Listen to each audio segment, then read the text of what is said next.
Hi dears, welcome to Keerthi logger. ಎಲ್ಲರೂ ಹೇಗಿದ್ದೀರಾ? ಎಲ್ಲರೂ ಚೆನ್ನಾಗಿದ್ದೀರಾ ಅಂದ್ಕೊಂಡಿದ್ದೀನಿ. ನಾನು ಕೂಡ ಚೆನ್ನಾಗಿದ್ದೀನಿ. ಬನ್ನಿ, ಮಕ್ಕಳಿಗೆ ದೊಡ್ಡವ್ರಿಗೆ ಎಲ್ಲರಿಗೂ ಇಷ್ಟ ಆಗುವಂಥ ವೆಜ್ ರೋಲ್ ಮಾಡ್ತಾಯಿದ್ದೀನಿ. ಅದಕ್ಕೋಸ್ಕರ ಇಲ್ಲಿ ನಾನು ಉದ್ದಕ್ಕೆ ಕಟ್ ಮಾಡ್ಕೊಂಡಿರೋ ಈರುಳ್ಳಿ, ಕ್ಯಾರೆಟ್ ಸಣ್ಣಕ್ಕೆ ಉದ್ದಕ್ಕೆ ಕಟ್ ಮಾಡಿಟ್ಕೊಂಡಿದ್ದೀನಿ, ಕ್ಯಾಪ್ಸಿಕಮ್ ಮತ್ತು ಕ್ಯಾಬೇಜು, ಪಾಲಕ್ ಸೊಪ್ಪು ಇಷ್ಟು ರೆಡಿ ಮಾಡ್ಕೊಂಡ್ರೆ ಸಾಕು. ಪಟಾಪಟ್ ಅಂತ ರೆಡಿ ಮಾಡ್ಕೋಬೋದು ವೆಜ್ ರೋಲು. ಇವಾಗ ನಾನು ಮೊದಲಿಗೆ ಬಾಣಲಿ ಇಟ್ಟುಬಿಟ್ಟು ಬಾಣಲಿಗೆ ಎಣ್ಣೆ ಸೇರಿಸ್ತಾ ಇದ್ದೀನಿ. ಎಣ್ಣೆ ಬಿಸಿ ಆಗಬೇಕು. ಎಣ್ಣೆ ಬಿಸಿ ಆದಮೇಲೆ ನಾನು ಇವಾಗ ಆನಿಯನ್ ಉದ್ದಕ್ಕೆ ಕಟ್ ಮಾಡಿ ಇಟ್ಕೊಂಡಿರೋಂಥ ಆನಿಯನ್ನ ಸೇರಿಸ್ತಾ ಇದ್ದೀನಿ. ಇದು ಗೋಲ್ಡನ್ ಬ್ರೌನ್ ಆಗೋವರೆಗೂ ಚೆನ್ನಾಗಿ ಕಡಿಮೆ ಉರಿಯಲ್ಲೇ ಫ್ರೈ ಮಾಡ್ಕೋಬೇಕು.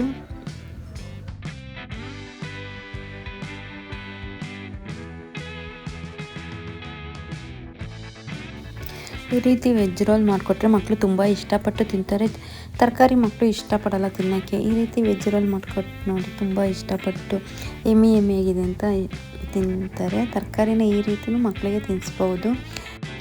ಈರುಳ್ಳಿ ಬೇಗ ಮತ್ತು ಫ್ರೈ ಆಗೋಕ್ಕೋಸ್ಕರ ಸ್ವಲ್ಪ ಉಪ್ಪು ಹಾಕಿದ್ರೆ ಸಾಕು, ಬೇಗ ಆಗುತ್ತೆ. ಆದ್ದರಿಂದ ನಾನು ಇಲ್ಲಿ ಒಂದು ಸ್ವಲ್ಪ ಉಪ್ಪು ಸೇರಿಸ್ಬಿಟ್ಟು ಕಡಿಮೆ ಉರಿಯಲ್ಲೇ ನಾನು ಈರುಳ್ಳಿನ ಫ್ರೈ ಮಾಡ್ಕೊತಾ ಇದ್ದೀನಿ. ಈರುಳ್ಳಿ ಫ್ರೈ ಮಾಡ್ಕೊಂಡಿದ್ದಾಗಿದೆ. ಇವಾಗ ನಾನು ಸಣ್ಣಗೆ ಉದ್ದಕ್ಕೆ ಕಟ್ ಮಾಡ್ಕೊಂಡಿರೋಂಥ ಕ್ಯಾರೆಟ್ನ ಸೇರಿಸ್ತಾ ಇದ್ದೀನಿ. ಕ್ಯಾರೆಟು ಕಣ್ಣಿಗೆ ತುಂಬ ಒಳ್ಳೆಯದು. ಆದ್ದರಿಂದ ಮಕ್ಕಳಿಗೆ ಈ ರೀತಿ ಕ್ಯಾರೆಟು ಮತ್ತು ಕ್ಯಾಪ್ಸಿಕಮ್ ಮತ್ತು ಈರುಳ್ಳಿ ತರಕಾರಿ ಎಲ್ಲ ಹಾಕಿ ಮಾಡೋದ್ರಿಂದ ತುಂಬ ಚೆನ್ನಾಗಿರುತ್ತೆ. ಹೆಲ್ತಿ ಫುಡ್ ಕೂಡ ಹೌದು. ಬೆಳಗ್ಗೆ ಹೊತ್ತು ಮಕ್ಕಳಿಗೆ ಡೈಲಿ ಒಂದೊಂದು ಕ್ಯಾರೆಟ್ ತಿನ್ನಿಸೋದ್ರಿಂದ ಬುದ್ಧಿ ಚುರುಕಾಗುತ್ತೆ ಮತ್ತು ಕಣ್ಣಿಗೆ ತುಂಬ ಒಳ್ಳೆಯದು. ಇದನ್ನು ಅಷ್ಟೇ, ಆದಷ್ಟು ನಾವು ಕಡಿಮೆ ಉರಿಯಲ್ಲೇ ಚೆನ್ನಾಗಿ ಫ್ರೈ ಮಾಡ್ಕೋಬೇಕು.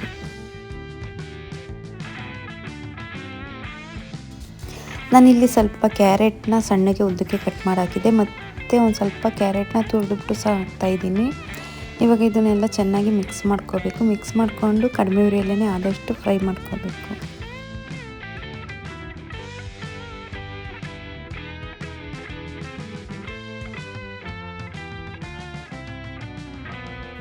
ನೀವು ಇಲ್ಲಿ ನೋಡ್ತಾ ಇರ್ಬೋದು ಕ್ಯಾರೆಟ್ ಕಲರ್ ಚೇಂಜ್ ಆಗಿದೆ.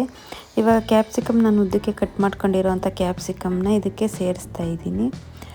ಕ್ಯಾಪ್ಸಿಕಮ್ನ ಅಷ್ಟೇ ಸೇರಿಸಿ ಕಡಿಮೆ ಉರಿಯಲ್ಲೇ ಚೆನ್ನಾಗಿ ಫ್ರೈ ಮಾಡ್ಕೋಬೇಕು.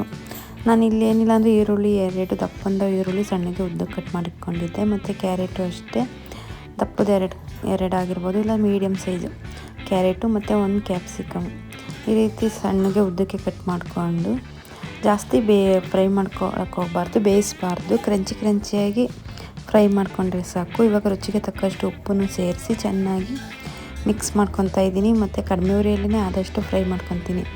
ಜಾಸ್ತಿ ಉರಿ ಇಟ್ಟುಬಿಟ್ರೆ ತಳ ಸಿಯೋ ಅಂಥ ಚಾನ್ಸಸ್ ಇರುತ್ತೆ. ಆದ್ದರಿಂದ ಕಡಿಮೆ ಉರಿಯಲ್ಲೇ ಫ್ರೈ ಮಾಡ್ಕೋಬೇಕು.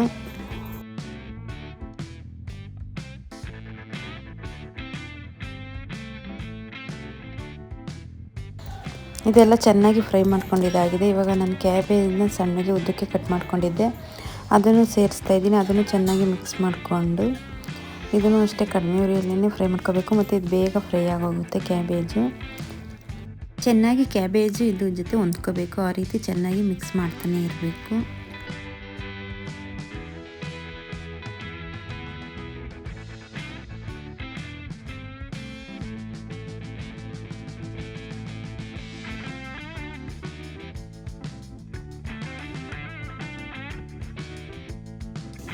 ತರಕಾರಿಗಳನ್ನೆಲ್ಲ ನಾವು ರೆಡಿ ಮಾಡಿ ಇಟ್ಕೊಂಡಿದ್ರೆ ಬೇಗ ಪಟಾಪಟ್ ಅಂತ ರೆಡಿ ಮಾಡ್ಕೋಬೋದು ಇದು ವೆಜ್ ರೋಲ್ನ. ಇವಾಗ ನಾನು ವೆಜ್ ರೋಲ್ ಮಾಡೋಕ್ಕೋಸ್ಕರ ತರಕಾರಿಗಳನ್ನೆಲ್ಲ ಚೆನ್ನಾಗಿ ಫ್ರೈ ಮಾಡ್ಕೊತಾ ಇದ್ದೀನಿ. ಇದೊಂದು ಪಲ್ಯ ರೆಡಿ ಮಾಡ್ಕೊಬಿಟ್ರೆ ಸಾಕು, ಬೇಗ ಆಗುತ್ತೆ. ಈಗ ಇದೆಲ್ಲ ಚೆನ್ನಾಗಿ ಮಿಕ್ಸ್ ಮಾಡ್ಕೊಂಡಿದ್ದಾಗಿದೆ. ಇವಾಗ ನಾನು ಪಾಲಕ್ ಸೊಪ್ಪನ್ನ ಸಣ್ಣಗೆ ಕಟ್ ಮಾಡಿ ಇಟ್ಕೊಂಡಿದ್ದೆ ತೊಳೆದ್ಬಿಟ್ಟು. ಇವಾಗ ಅದನ್ನು ಸೇರಿಸ್ತಾ ಇದ್ದೀನಿ. ಪಾಲಕ್ ಸೊಪ್ಪು 5 ನಿಮಿಷಕ್ಕೆ ಫ್ರೈ ಆಗೋಗುತ್ತೆ, ಬೇಯುತ್ತೆ. ಈಗ ಚೆನ್ನಾಗಿ ಮಿಕ್ಸ್ ಮಾಡ್ಕೋಬೇಕು. ತರಕಾರಿಗೆಲ್ಲ ಹೊಂದ್ಕೋಬೇಕು ಪಾಲಕ್ ಸೊಪ್ಪು. ಆ ರೀತಿ ಚೆನ್ನಾಗಿ ಮಿಕ್ಸ್ ಮಾಡ್ಕೊಂಡಾದ್ಮೇಲೆ ಇವಕ್ಕೆ ಮಸಾಲೆಗಳನ್ನ ಸೇರಿಸ್ಕೋಬೇಕು. ಇವಾಗ ಚೆನ್ನಾಗಿ ಮಿಕ್ಸ್ ಮಾಡ್ಕೊಳ್ಳೋಣ. ಒಂದು 5ರಿಂದ 10 ನಿಮಿಷ ಪಾಲಕ್ ಸೊಪ್ಪು ಸ್ವಲ್ಪ ಬೇಯಬೇಕಲ್ವಾ, ಅದಕ್ಕೋಸ್ಕರ ಚೆನ್ನಾಗಿ ಮಿಕ್ಸ್ ಮಾಡ್ಕೊತಾ ಇದ್ದೀನಿ. ತರಕಾರಿ ಎಲ್ಲ ಚೆನ್ನಾಗಿ ಮಿಕ್ಸ್ ಮಾಡ್ಕೊಂಡಾದ್ಮೇಲೆ ಒಂದು ಲಿಡ್ನ ಕ್ಲೋಸ್ ಮಾಡಿ ಒಂದು 5ರಿಂದ 10 ನಿಮಿಷ ಚೆನ್ನಾಗಿ ಬೇಯಿಸ್ಕೋಬೇಕು. ಇವಾಗ ಇಲ್ಲಿ ನೀವು ನೋಡ್ತಾ ಇರ್ಬೋದು ಚೆನ್ನಾಗಿ ಬೆಂದಿದೆ. ಇವಾಗ ಇದಕ್ಕೆ ಸ್ವಲ್ಪ ಶುಂಠಿ ಬೆಳ್ಳುಳ್ಳಿ ಪೇಸ್ಟು ಸೇರಿಸ್ತಾ ಇದ್ದೀನಿ. ಶುಂಠಿ ಬೆಳ್ಳುಳ್ಳಿ ಪೇಸ್ಟ್ ಸೇರಿಸಾದ್ಮೇಲೆ ಇದನ್ನು ಚೆನ್ನಾಗಿ ಮಿಕ್ಸ್ ಮಾಡ್ಕೋಬೇಕು. ಹಸಿ ಸ್ಮೆಲ್ ಹೋಗೋವರೆಗೂ ಚೆನ್ನಾಗಿ ಫ್ರೈ ಮಾಡ್ಕೊಳ್ಳೋಣ ಶುಂಠಿ ಬೆಳ್ಳುಳ್ಳಿ ಪೇಸ್ಟ್ನ.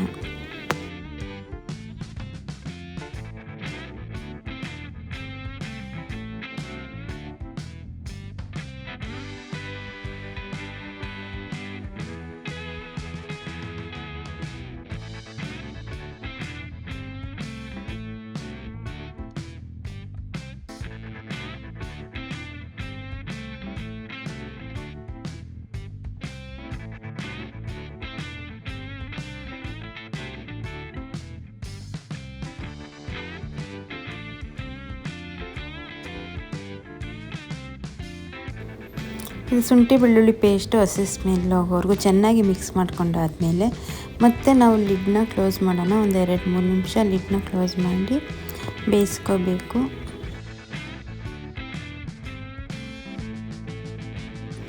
ಇವಾಗ ಇಲ್ಲಿ ನೀವು ನೋಡ್ತಾ ಇರ್ಬೋದು ಕಲರ್ಫುಲ್ಲಾಗಿ ಎಷ್ಟು ಚೆನ್ನಾಗಿ ಕಾಣ್ತಿದೆ ಅಲ್ವಾ ಪಲ್ಯ. ಇದಕ್ಕೆ ಬನ್ನಿ ಒಂದೊಂದೇ ಮಸಾಲೆನ ಆ್ಯಡ್ ಮಾಡೋಣ. ಈಗ ನಾನು ಮ್ಯಾಗಿ ಮಸಾಲ ತಗೊಂಡಿದ್ದೀನಿ, 2 ಪ್ಯಾಕೆಟ್ ಮ್ಯಾಗಿ ಮಸಾಲಾನ ಇದಕ್ಕೆ ಆ್ಯಡ್ ಮಾಡ್ತಾಯಿದ್ದೀನಿ. ಆ್ಯಡ್ ಮಾಡಿಬಿಟ್ಟು ಚೆನ್ನಾಗಿ ಮಿಕ್ಸ್ ಮಾಡ್ಕೋಬೇಕು.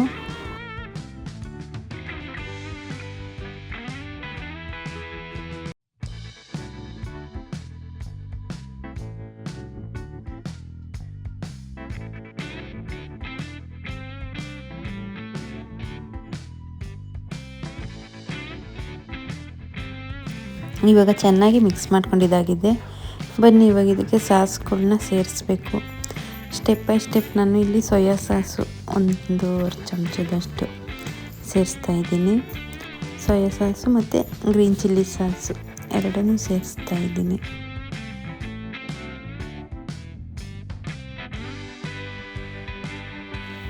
ನಾನಿಲ್ಲಿ ಸೋಯಾ ಸಾಸು ಮತ್ತು ಗ್ರೀನ್ ಚಿಲ್ಲಿ ಸಾಸು ಎರಡನ್ನೂ ಸೇರಿಸ್ತಾ ಇದ್ದೀನಿ. ಎರಡು ಸೇರಿಸಾದ್ಮೇಲೆ ಚೆನ್ನಾಗಿ ಮಿಕ್ಸ್ ಮಾಡ್ಕೋಬೇಕು. ಬೇಕಾದರೆ ಖಾರ ಬೇಕು ಅಂದರೆ ನಾವು ಪೇಪರ್ ಪೌಡ್ರ್ ಅಂದರೆ ಮೆಣಸಿನ ಪುಡಿನೂ ಸಹ ಸೇರಿಸ್ಕೋಬೋದು. ಇವಾಗ ನಾನು ಸಾಸೆಲ್ಲ ಸೇರಿಸಾದ್ಮೇಲೆ ಚೆನ್ನಾಗಿ ಮಿಕ್ಸ್ ಮಾಡ್ಕೋಬೇಕು. ಒಂದು 2-3 ನಿಮಿಷ ಚೆನ್ನಾಗಿ ಮಿಕ್ಸ್ ಮಾಡಿಕೊಂಡ್ರೆ ರುಚಿಯಾದ ಪಲ್ಯ ರೆಡಿಯಾಗುತ್ತೆ. ಇದನ್ನು ನಾವು ಚಪಾತಿ ಜೊತೆ ಆಗಿರ್ಬೋದು, ಇಲ್ಲ ಪರೋಟ ಜೊತೆ ಆಗಿರ್ಬೋದು, ಇಲ್ಲ ಬ್ರೆಡ್ ಜೊತೆ ಆಗಿರ್ಬೋದು. ಈ ರೀತಿ ಪಲ್ಯನ ನಾವು ಸ್ಯಾಂಡ್ವಿಚ್ ಸಹ ಆಗಿ ಯೂಸ್ ಮಾಡ್ಬೋದು, ಇಲ್ಲ ರೋಲಾಗಿ ಸಹ ಮಾಡ್ಬೋದು, ವೆಜ್ ರೋಲಾಗಿ ಸಹ.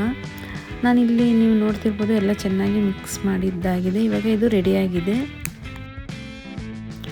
ನೀವು ಒಂದ್ಸತಿ ಈ ರೀತಿ ಟ್ರೈ ಮಾಡಿ ನೋಡಿ, ಹೇಗೆ ಬಂತು ಅಂತ ನನಗೆ ಕಮೆಂಟಲ್ಲಿ ತಿಳಿಸಿ. ನೀವು ಯಾವ ರೀತಿ ವೆಜ್ ರೋಲ್ ಮಾಡ್ತೀರಾ ಅಂತ ಕಮೆಂಟಲ್ಲಿ ಹೇಳಿ. ನಿಮಗೆ ಇಷ್ಟ ಆದರೆ ಲೈಕ್ ಮಾಡಿ, ಶೇರ್ ಮಾಡಿ, ಕಮೆಂಟ್ ಮಾಡಿ, ಸಬ್ಸ್ಕ್ರೈಬ್ ಆಗಿ. ಮತ್ತು ಇವಾಗ ವೆಜ್ ಪಲ್ಯ ರೆಡಿಯಾಗಿದೆ ಅಲ್ವಾ, ಬನ್ನಿ ವೆಜ್ ರೋಲ್ ಚಪಾತಿ ಜೊತೆ ನಾನು ವೆಜ್ ರೋಲ್ ಮಾಡ್ತಾಯಿದ್ದೀನಿ. ಇಲ್ಲಿ ನಾನು 2 ಥರ ರೋಲ್ ಮಾಡ್ತಾಯಿದ್ದೀನಿ. ಇದು ಚಪಾತಿಗೆ ನಾನು ಮಾಡ್ಕೊಂಡಿರೋಂಥ ಪಲ್ಯನ ಮಧ್ಯಕ್ಕೆ ಸೇರಿಸಿ ರೋಲ್ ಮಾಡ್ತೀನಿ. ಮತ್ತು ಇನ್ನೊಂದು ಚಪಾತಿ ತಗೊತೀನಿ. ಆ ಚಪಾತಿಗೆ ನಾನು ಟೊಮೊಟೊ ಕೆಚಪ್ ಅನ್ನು ಹಾಕಿ ಚಪಾತಿಗೆ ಸ್ಪ್ರೆಡ್ ಮಾಡಿಬಿಟ್ಟು ನಾನು ಪಲ್ಯ ಮಾಡಿದ್ನಲ್ವ ವೆಜ್ಜು, ಆ ಪಲ್ಯನ ಹಾಕಿ ರೋಲ್ ಮಾಡಿದ್ರೆ ಇದೊಂಥರ ಎಮ್ಮೆಗಿರುತ್ತೆ. ಮಕ್ಕಳು ಯಾವ ರೀತಿ ಇಷ್ಟಪಡ್ತಾರೆ ನೋಡಿ, ಆ ರೀತಿ ಮಾಡಿಕೊಡಿ, ತುಂಬ ಇಷ್ಟಪಟ್ಟು ತಿಂತಾರೆ. ನೋಡಿದ್ರಲ್ವ ವೆಜ್ ರೋಲ್ ಎಷ್ಟು ಈಸಿಯಾಗಿ ಮನೇಲೇ ಮಾಡ್ಕೋಬೋದು ಅಂತ. ನಿಮ್ಗೆ ಇಷ್ಟ ಆದರೆ ಲೈಕ್ ಮಾಡಿ, ಶೇರ್ ಮಾಡಿ, ಸಬ್ಸ್ಕ್ರೈಬ್ ಆಗಿ. Thanks for watching. ನೆಕ್ಸ್ಟ್ ವಿಡಿಯೋದಲ್ಲಿ ಬಾಯ್, ಟೇಕ್ ಕೇರ್.